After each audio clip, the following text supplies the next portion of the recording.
Hello, and welcome to another episode of Aligned Heart. This is Misty Springer, and I am here with another episode of Ordinary Women Doing Extraordinary Things. And I have my dear friend and colleague, Trisha Jamison. I think of all of the women, the amazing women that I have met over the years, you and I have been on this journey the longest together.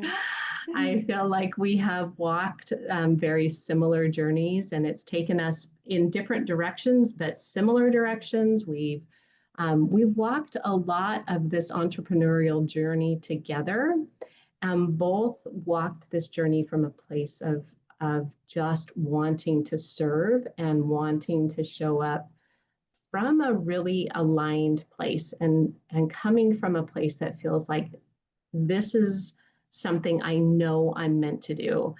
And I know Trisha's journey has taken her in some really painful and beautiful places, and it's allowed her to show up really powerfully in the work that she does now. And I'm really, really excited for you all to meet her and to hear her story because it's inspiring to me. And it really is a testament to how you can take ordinary steps that lead you in an extraordinary direction when you follow the call on your heart. So I'm not going to do much of an introduction for Trisha. I want her to be able to tell her story. I want her story to really be the catalyst for you getting to know her and her heart. I know you're going to love her just like I do. And so welcome, Trisha. I'm grateful to have you here. Well, thank you so much, Misty, and it's such a privilege to be here with you. And I've actually been really looking forward to this as well. I had you on my podcast, and it was just turned out so great. So I am grateful to be here with you as well. So thank you so much. Yeah. Before we begin on your backstory, I would love for you to just take a moment to tell our listeners what you are doing now. And then Okay. maybe from there we'll jump backwards into how you came to where you are today. Yeah. So presently I have a 8-month program and it's called Healing Hearts. And the people that I work with are those couples that are on the brink of divorce. When they say I don't, that's when I want to help them, remind them that they can and they do.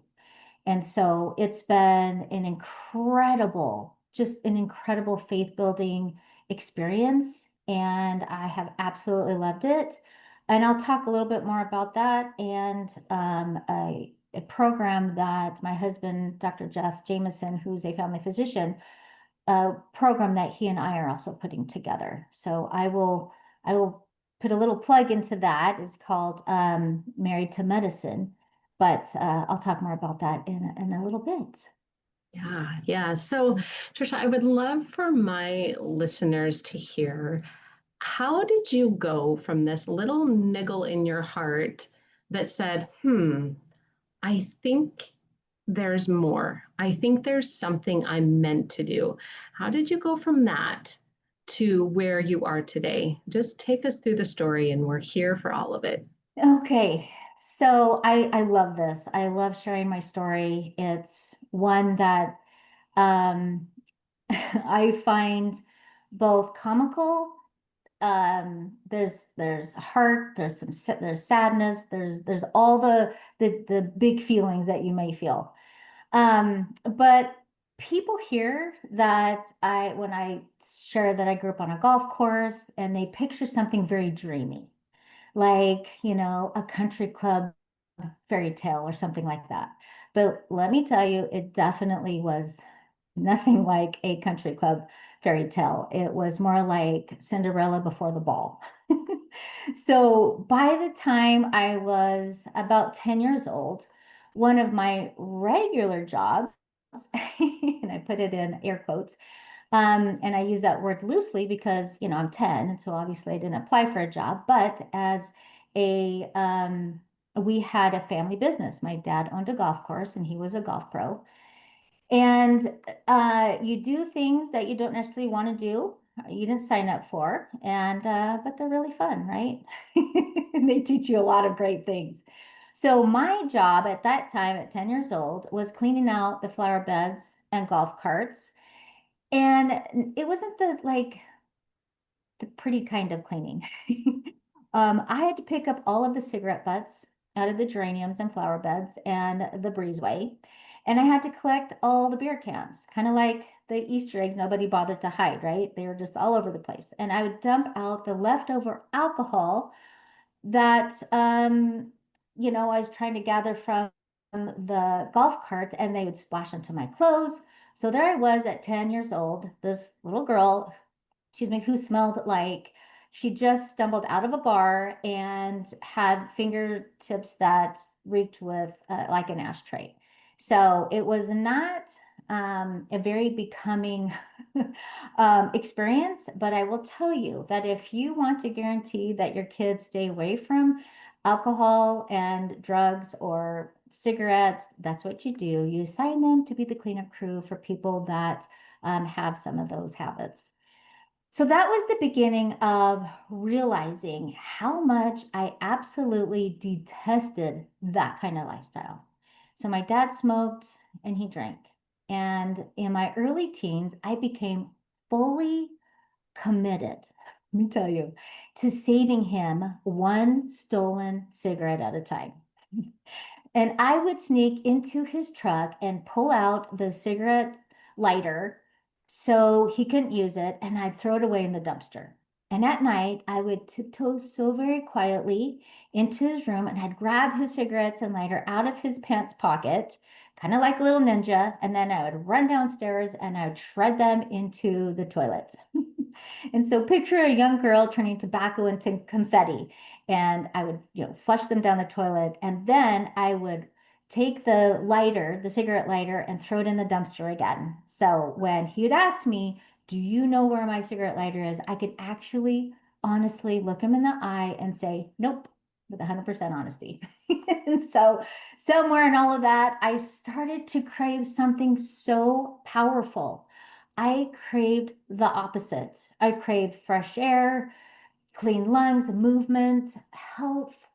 I'd wake up early in the morning and I'd run all over the golf course, even before people were awake. And the smell of fresh cut grass, even today, just brings back some of the most delightful memories. The crisp morning air, just seeing the sunrise over the trees. That was my peace. That was my special place. It was amazing. And I began to actually fall in love with just feeling so good in my body. And so when I was old enough and I worked in the restaurant at the golf course, I could really make an awesome, very mean milkshake. But then I loved eating salads for lunch. So my mom, when she listens to this, she's gonna laugh. But my mom used to get so annoyed with me when I would have a plate of sausage and I'd pick out all the fat.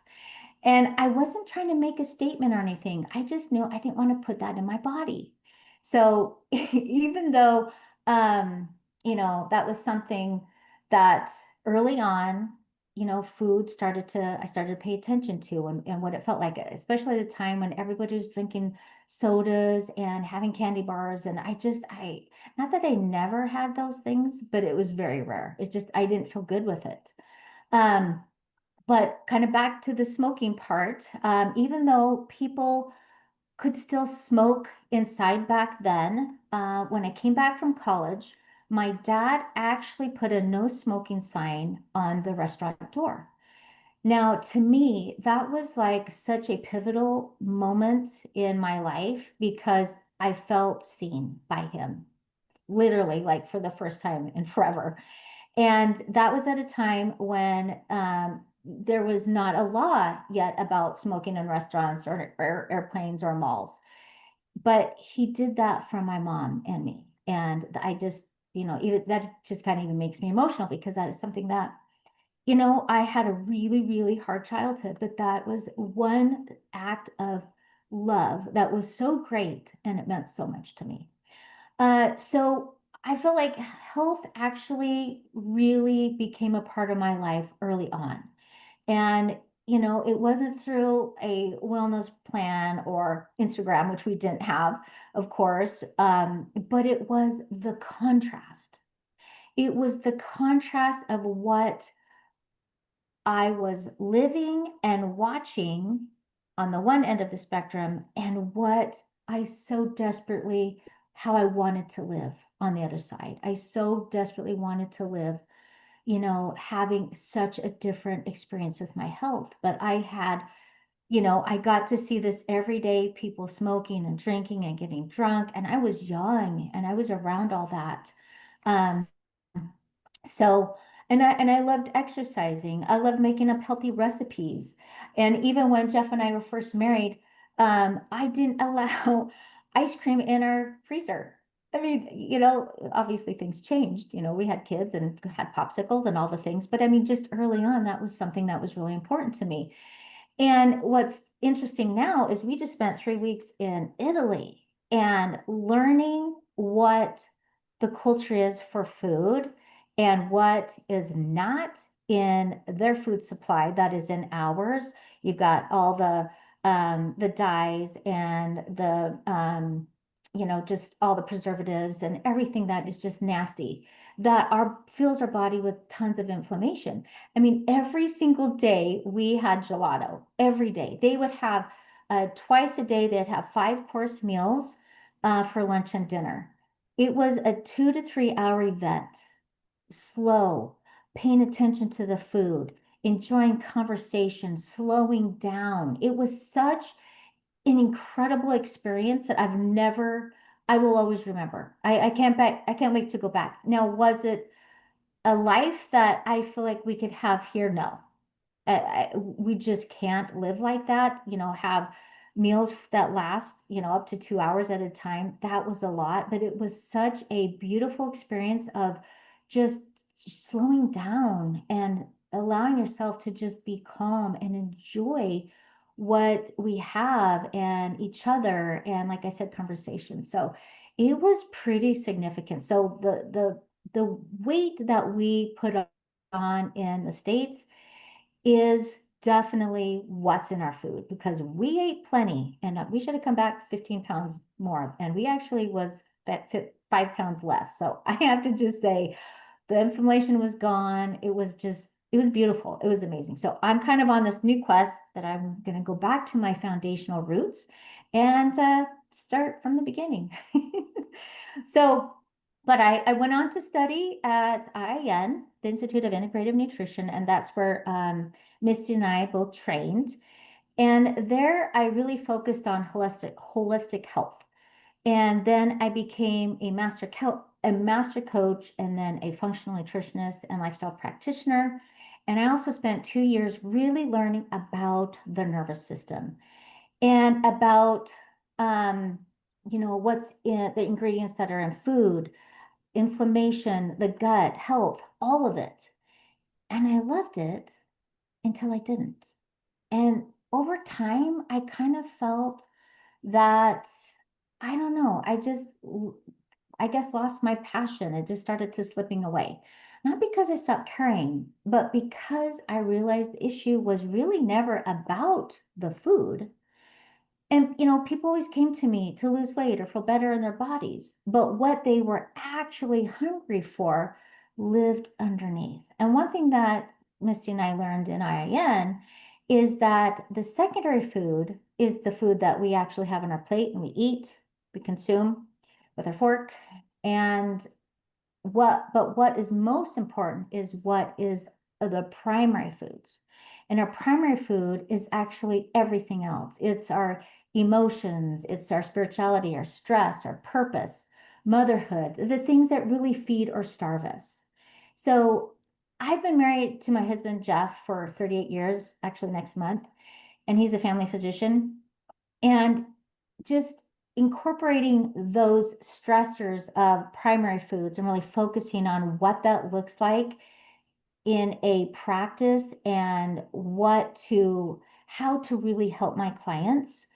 And the journey that I lived being a physician's spouse really helped open up my eyes on how being like a brand new mom and just the stress of being, a new mom. And my husband was in a very pressured career where literally mistakes had to be almost non-existent. And there was just so much pressure from the two of us. And we didn't even realize how much pressure we both had. It's interesting. We were putting this program together the last couple of weeks, and we would say, oh my gosh, you really felt that? Or I had no idea that that's what was going on for you. I mean, we didn't even talk back then. We didn't know how to communicate. I didn't want to add more, one more thing to his plate. And he definitely knew that I was a stressed mom. But we just, all the things that we just had no support. There was so little support in that field. And especially when he was working, especially in his early training, he'd work 24 hours on and he'd have 8 to 12 hours off. They don't do that anymore, thank goodness. But back then they did. And it was extremely taxing for both of us. So, but with these significant challenges, for years, this went on for years and years and years. You just kind of get into these patterns and these, I don't know, these places that you find yourself that aren't healthy. And it's like I exercise like crazy. That was my out. Probably not a healthy place to be. I taught 12 classes at a local gym a week, which was a lot. And I was preparing for those classes, so I would, even work harder hours. But that was my out. My husband, he couldn't have an out. And something that we don't appreciate or understand is with especially physicians, there's so many um ways that they don't learn how to cope. And so their coping skills are so um they're really non-existent. And so they reach for things that are extremely unhealthy. And so those are things that we were going through. And it was really, really a challenging part of our marriage. And we didn't know how to move through that. We didn't know how to listen to each other's needs because we had our own thoughts and feelings. But what we did do is we really learned how to forgive and to love more deeply and how to have more compassion and grace for each other. But most importantly, we allowed God to heal our broken hearts because we definitely had some broken hearts. So we stayed really when we could have just walked away and or shut down. But we didn't. We chose the hard road, and it was hard. It was very arduous. But eventually I realized I wanted to help couples the way we fought to help others and ourselves. And I didn't want to save okay marriages. I wanted to work with couples who, like I said earlier, were on the brink of one saying, I don't know how to get back to I do. They were on the brink of divorce. And that's how my 8-month Healing Hearts program was born. And so today, Jeff and I are creating something very deeply personal together. And our program is called Married to Medicine. And this is a program for physicians and their spouses. And what we basically did is we thought of all the things that we wish we had back then. And I tell you what, that list grew and it was so easy to come together. But we lived it. We knew the stress, the pressure, the loneliness, the burnout, the impact on marriage and family. And so we're taking everything that we can apply from my Healing Hearts program, communication, nervous system work, connection, communication, emotional immaturity, repair, and purpose. And we're weaving it into the world of medical families. So that's the journey so far, from cleaning up beer cans and shredding cigarettes to helping people heal in the light. So I guess I'm still becoming. Here we are. And I'm here with you right And now. yes, and isn't that the truth? We are on this journey of being and becoming, that it's both. Like we're in the being right now. You're in your story, and that story is going to continue to unfold. And what I am so inspired and fascinated by is that how you have used your story and your experiences throughout your entire life to serve. It's like, Mm. yes, I learn and then I give. And that's been something that you have consistently done over time. And Mm. I'm curious for you to hear from you. How did you how did you stay connected to that knowing in your heart, especially during the challenges, especially during the times that you may have doubted yourself or been going through your own personal challenges or pain? How did you stay connected to that knowing and continue to serve? Um, I think that's that's a good question. I think the way I stay connected was I I was grounded in my faith. I knew that God loved me. I knew I had a purpose. I didn't know what that was, what that looked like, but I knew that um, my journey, well, I was hoping actually my journey of pain and happiness and joy was going to eventually touch and help others. Um, so I think it was just, I knew that I was here for a reason. I knew that my experiences, be it so very challenging and heartbreaking, that you can't help others if you haven't been had that experience. I mean, you can try, but it's different because I learned so much empathy. I learned so much about kind of where that breaking point is. And everyone's different, of course, but it's like I can see that. I can feel that. I feel like I know where they're at having that experience. So, Yeah, that's beautiful. And I'm curious, as you walked that journey and walked that path, um, I'm sure that there were moments where you questioned.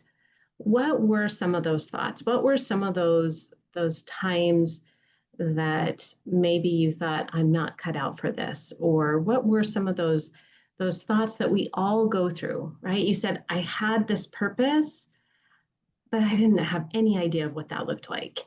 So, what were some of the doubts or the fears that came up as you walked that journey? well, I think that we all want our path to be linear, right? But unfortunately, I think it's more like a plate of twisted spaghetti. You know, I think that when you, it's kind of like I had dreams. I early on, thank goodness, I had a deep connection with my Heavenly Father. And even though my life was very challenging, especially my early years, I had a deep connection with my Savior. And I am so grateful for that power and strength that I felt from Him, that it really, um, I don't know, I think that I had these dreams because He knew that I would not move forward unless because I felt so uncomfortable in those spaces that he would give me, it's kind of like a premonition or something. And it would be like, what? Are you kidding? No, that is not, but then it would come to fruition. And so I started to kind of rely on some of those, I don't know, I don't know what you call them, but just kind of these dreams. And I appreciated a little bit of preparation so then I could move through these experiences in a way that I guess in a way wasn't fighting it. I was like, okay, this is what you want me to do. This is where you want me to go. Okay, I've kind of felt or seen this. This feels a little familiar, even though it was so challenging. But and I think we all have these different things, whether it's people that come into your life and they become your little, guardian angels or whatever you may share or feel. I just had some things that happened like that with me as well. And I just feel so grateful that I had that experience. But I also feel that I never felt worthy of them. I always felt like, I wasn't good enough or being pure enough or whatever it was to have some of these experiences. But then I'd go through the hard. I'm like, okay, I get it. You know, you I just appreciated that there was both, there was the Hmm. hard and then here's, you have to jump off the cliff and oh yeah, now he's going to catch me. Hmm. But you had to be Hmm. willing to jump off the cliff and have that faith. Hmm. So, Yeah, and as you walked that journey of not feeling worthy, but also seeing that things were unfolding in your path, there's a couple of questions that I have for you. The first, I love this process that you described of being connected to your divine worth. That your divine worth allowed you to see the experiences, the really challenging, tough experiences through the lens of purpose. It it gave meaning to the experiences that you were having. And I think that's really powerful because it's almost like I'm going through these for a reason. And it's not necessarily I'm being told what that reason is, but I know there is a reason. I know I'm designed to handle and hold this. And so I'm going to figure out what that reason is. And the other thing that I'm hearing in your story thank you. that's so beautiful is you really did tune into what we talk about a lot on this podcast, which is the first voice. That's that knowing. It's the quiet voice inside that says, I have a purpose, I have divine worth, I have a connection with God, with something greater than myself. And that knowing is what moves you forward because as soon as you start taking action, all the noise comes in. That second voice drops in, and it's like, you're not good enough. Who are you to do this? You're not worthy, right? Is what one of the Right. things that you brought up. Like, I know that second voice can get so loud. And when you turn up the volume on the first voice, you are able to move through that second voice. And it does feel like things open up, doors open, but it's being connected to that first voice and listening from that place instead of the voice of fear that allows you to move forward. So how how have you turned down the volume on that second voice or all the noise? What's been helpful for you? Well, first of all, I will say that I definitely have a whole committee of limiting beliefs living for rent free in my head. you know, so I get reminded often, who are you to do this? So I don't want to in any way say that I'm like free of all these other, negative thoughts because they're there and they live, they take up a lot of space.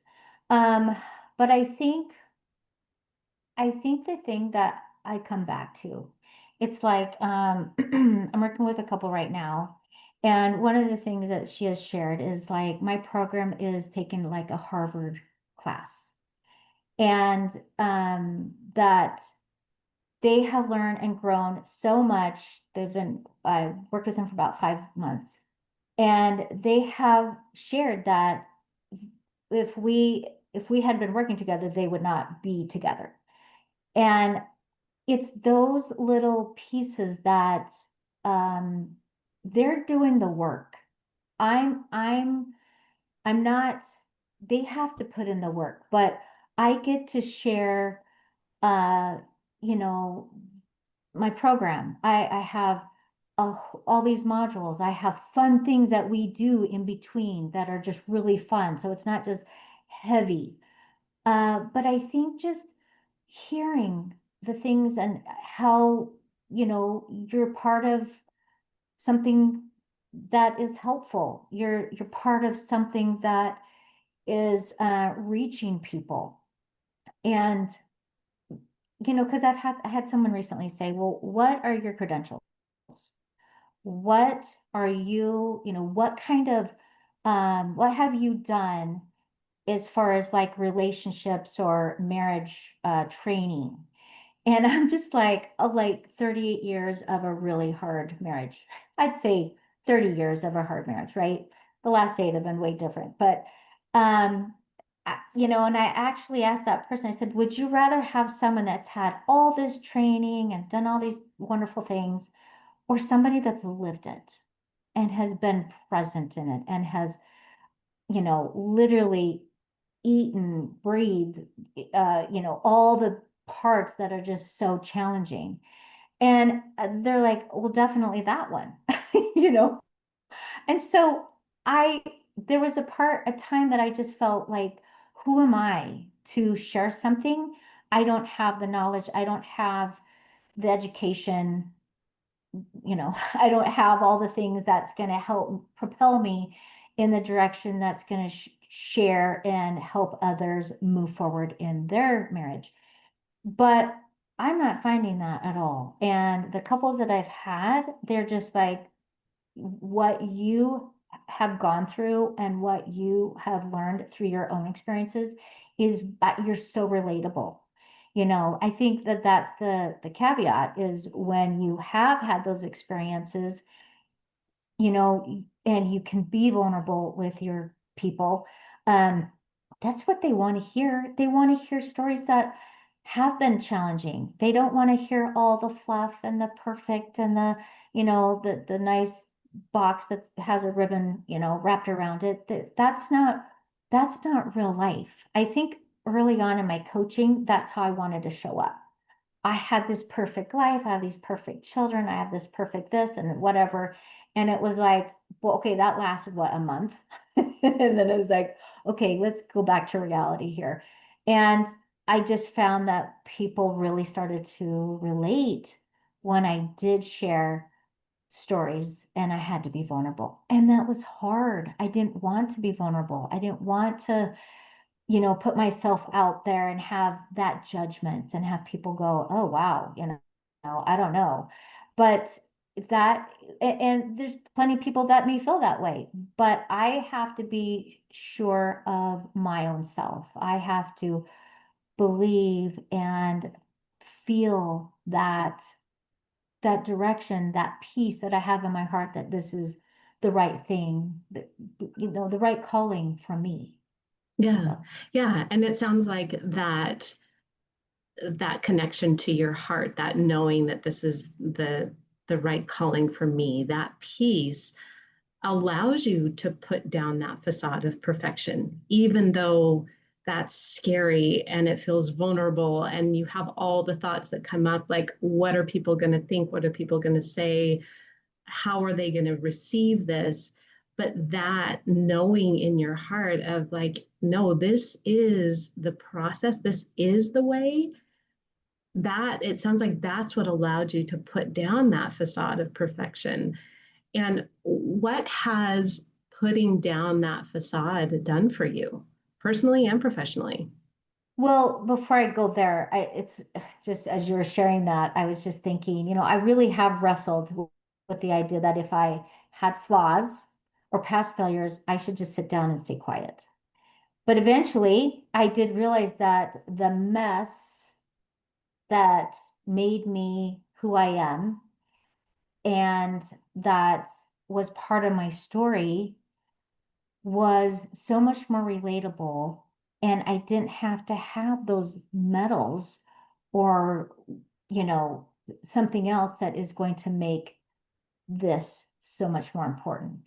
um so I think that just learning how to trust me, And knowing that, our Heavenly Father, he's consistent in his plan. And he just had that gentle shove. And let's be honest, there are some days that I was barely holding on, and other days it was just out of sheer stubbornness that I wouldn't let go. But it was all about, you know, what he felt like I was capable of. I never have felt capable of things, but he has showed me with that sharp elbow right in my ribs that, oh, yes, come on, you get up and keep going. You want to stay in your nice warm bed and put the covers over your head, but he rips the covers off and makes you get in a cold shower. It's just like, wait, I'm not ready for that yet. But I think it's just about believing that your journey is on purpose and what you have to offer is something significant. I think we all have that. There's something that we all have that we can share that's been part of our life. Now, there are things that may be embarrassing, things that are shameful, things that you feel are, you'd never want anybody to look into your closet. Like, who does, right? But I have just found that when I take that shield off, that mask off, whatever, that I feel it actually makes me feel more whole instead of more broken. And I think that people don't understand that because oftentimes they just feel so broken. And it's like, why would I want to share this with other people because I'm so broken? No one's broken. We just have all had different experiences. And I believe that through those experiences, that's where God is trying to mold us. He's trying to shave off those rough edges and just allow us to be the person that, He wants us to be, that we're meant to be. And it's a painful process. I mean, like, no one wants to go through that, like, no one. Mhm. But it's, and it's not about being perfect, but it's about being purposeful. And Mm. that's what I really had to learn and grasp, and that my voice did matter. Yeah, yeah. I love that. Your journey is your purpose, and that the painful parts are what mold you into who you are becoming. The imperfections, the messiness is part of the beauty of who you are and who you it's like, sometimes I think we focus on the becoming, which is beautiful and powerful because it's the possibility, it's how God sees us, it's the purpose.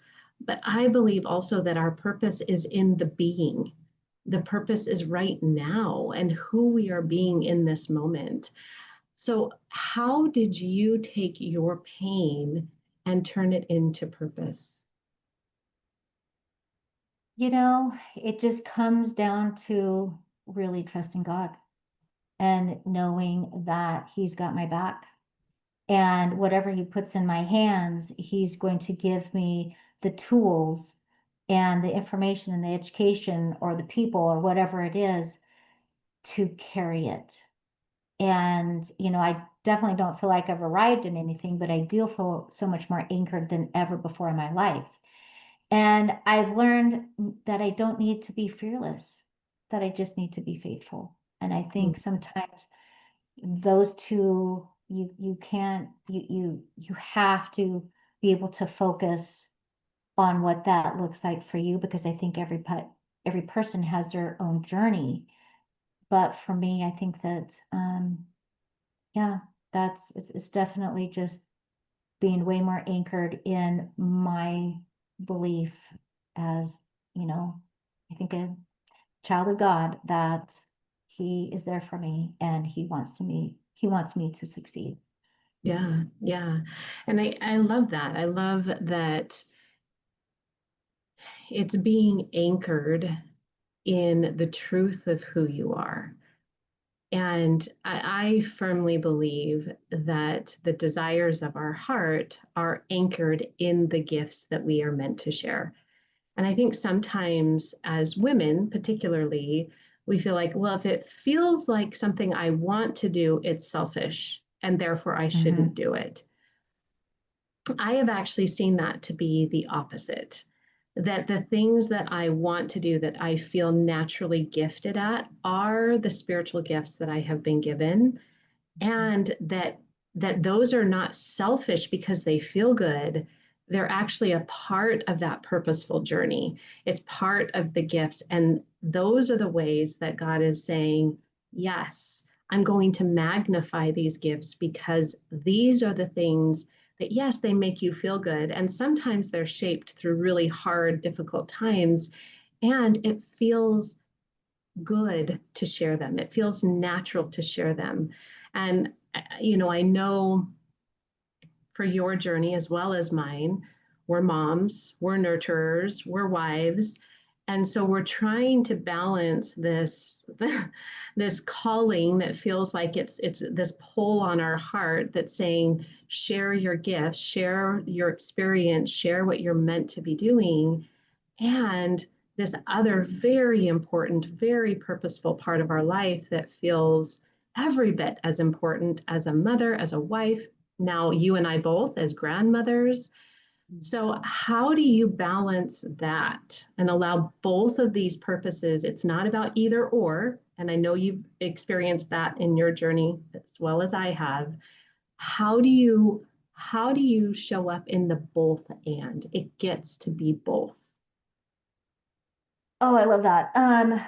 So I used to think balance meant keeping all the plates spinning perfectly. Now I realize it's more like which plate is glass and which plate is paper.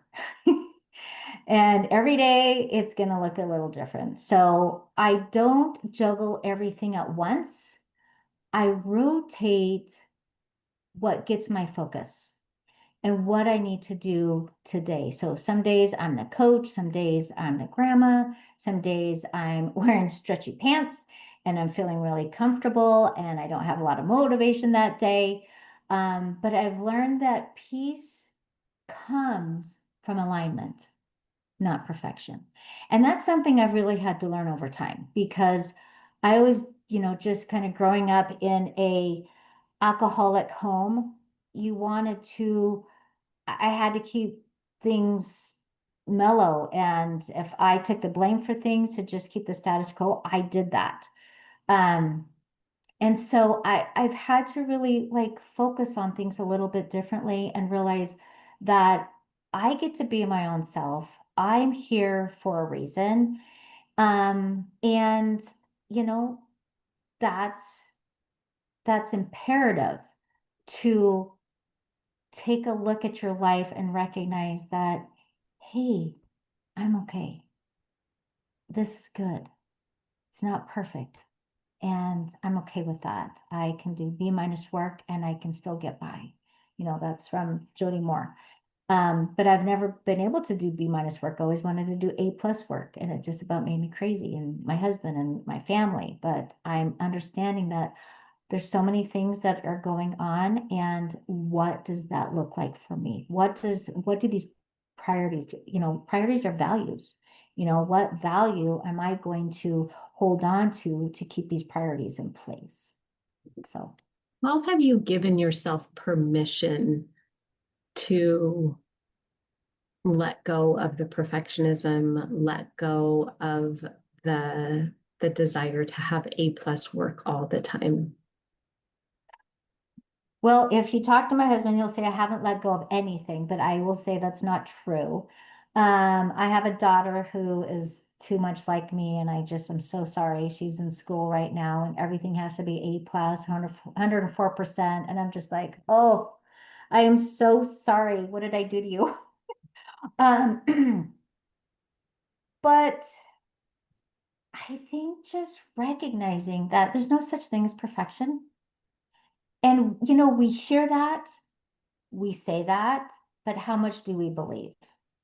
I think just allowing myself to be vulnerable, to share stories that are less than perfect. And it's all the failures, I said this and, I wish that I didn't, act this way or whatever. I'm very open about how, because I don't want people to think that they're comparing me to someone perfect.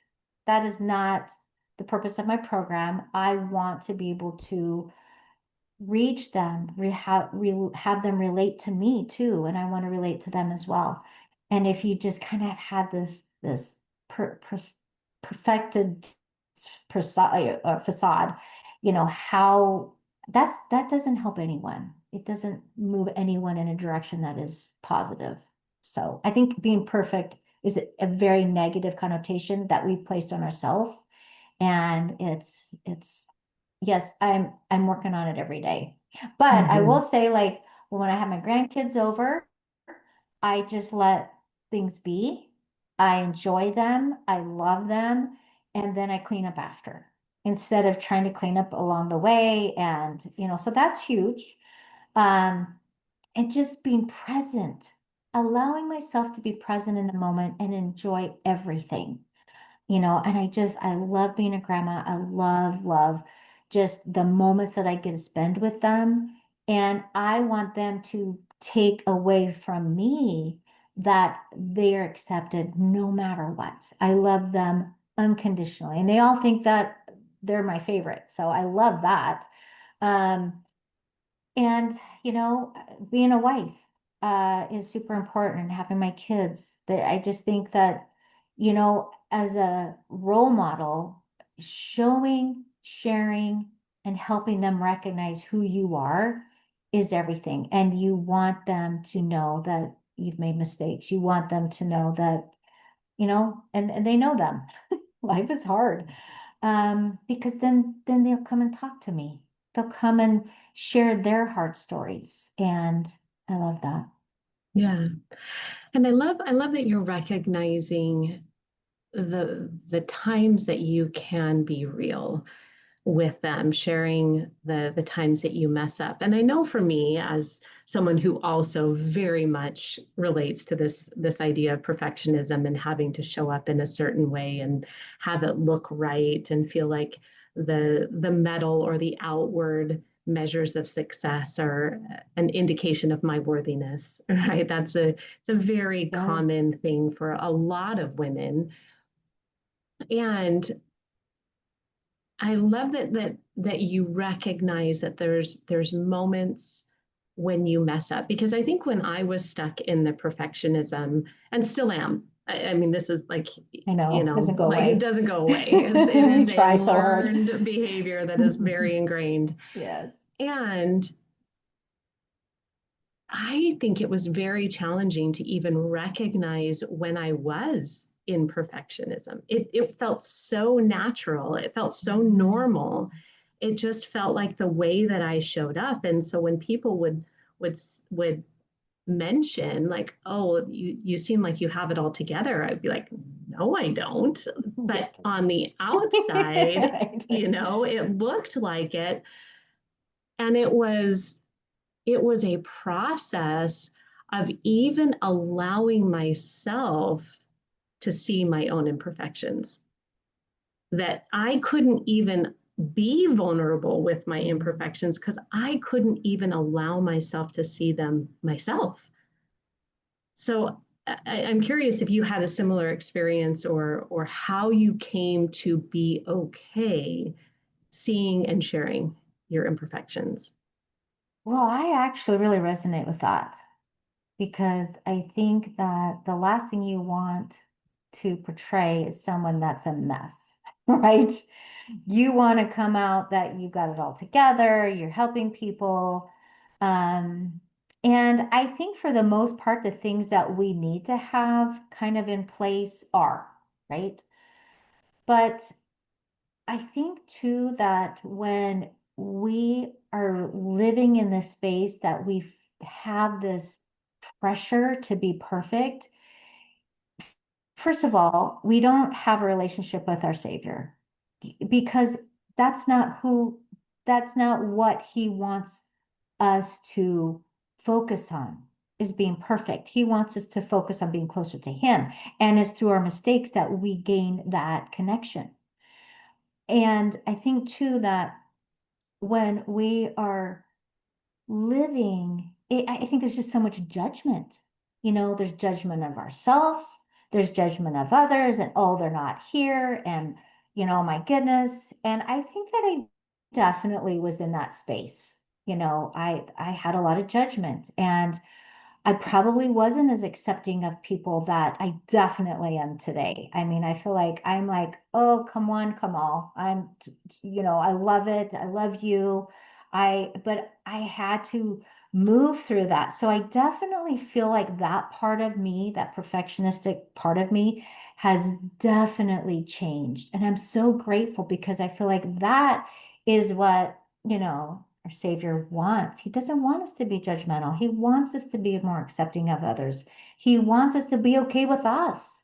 And if we've got so much judgment for ourselves, how can we help others? Because there's just, we're just constantly comparing and contrasting, and oh my goodness, and all the things that gets us nowhere.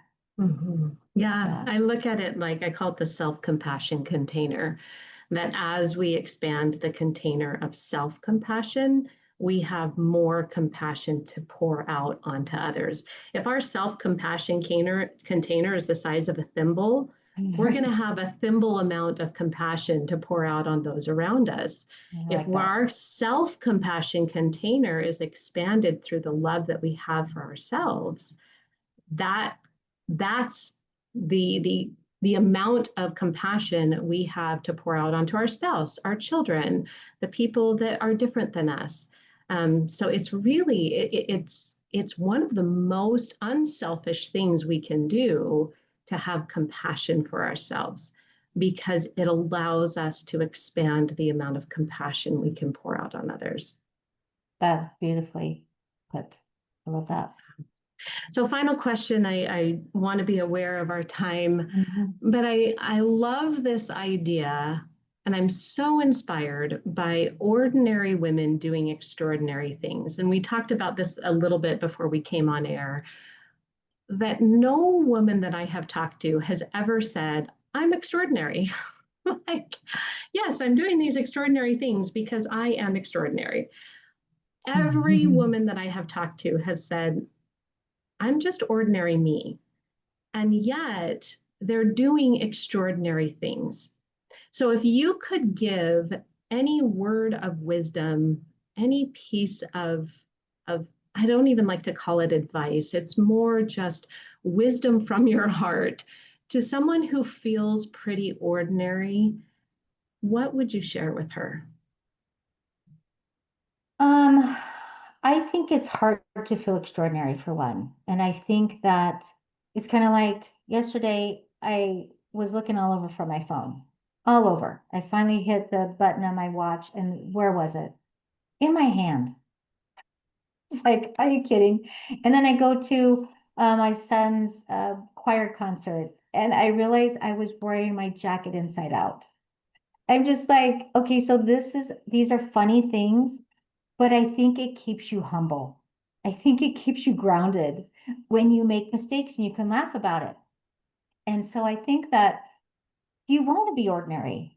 You want to feel ordinary is what I'm saying. You can do extraordinary things, but I think by feeling ordinary, you feel human. You feel like this is where you are. This is who you are, and it's a good place to be. Yeah, So, and what I'm hearing in that is it's enough. It's yes, enough to do enough. extraordinary things. Hmm. There isn't some extraordinary level you have to reach in order to be extraordinary. It's Right. just ordinary you is enough to do extraordinary things. Yep, absolutely. So, well, Definitely. Trisha, I just have so enjoyed this conversation and hearing your story and all the little nuggets of wisdom and how Mhm. it's taken you on this extraordinary journey, one ordinary step at a time. So, thank you for being here with us today. Thank you so much for having me. It's been such a delight. Appreciate you. Absolutely. Thank And we you. will put Trisha's contact information and the links to her programs in our show notes. So if Trisha is someone that you want to reach out to, if you feel called to work with her in her Healing with Love program or Married to Medicine program, we'll have that contact information so that you can reach out to her. But in the meantime, thank you all for being here. I'm so grateful that you're here listening to these extraordinary stories, and I hope it inspires you to take one ordinary step in your life and recognize it is enough, and you're doing the extraordinary things. Thanks all, and we'll see you next time.